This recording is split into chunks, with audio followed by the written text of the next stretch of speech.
Shalom frères et sœurs, bienvenue dans notre nouveau numéro, la méditation du jour. Au micro, c'est le frère David, votre humble serviteur.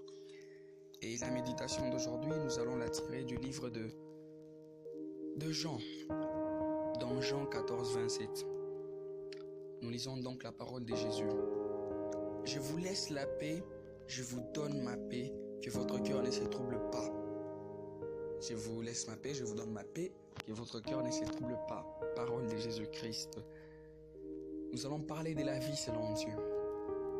La vie selon Dieu. Chaque fois qu'il se présente une difficulté dans notre vie spirituelle, nous sommes tentés d'accuser Dieu. Mais en réalité, c'est nous qui sommes en cause. Il y a en nous quelque interdit que nous ne voulons pas ôter. Dès que nous arrachons le mal, tout devient lumineux. Aussi longtemps que nous sommes partagés entre le service de Dieu et les cultes de nous-mêmes, les difficultés surgissent. Il faut que nous ayons une attitude de confiance et d'abandon complet à Dieu.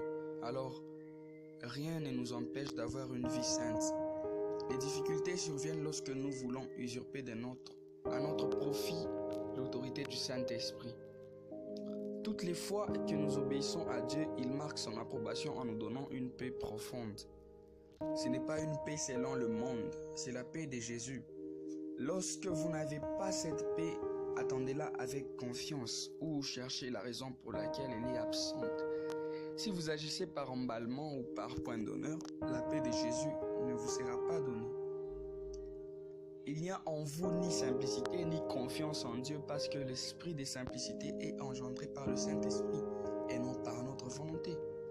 Chaque fois que je cesse d'obéir, les doutes me gagnent. Lorsque j'obéis à Dieu, les problèmes qui se posent à moi ne concernent pas mes relations avec lui. Ce sont des questions qui tiennent mon esprit en éveil et les rendent attentifs aux merveilles de la révélation divine. Tout ce qui surgit entre Dieu et moi vient d'une obéissance. Mais tous les problèmes, et ils sont nombreux, qui jalonnent les chemins de l'obéissance, font grandir mon émerveillement parce que je sais que Dieu connaît les réponses et que je ne tarderai pas à voir les solutions qu'il a trouvées. Que Dieu vous bénisse.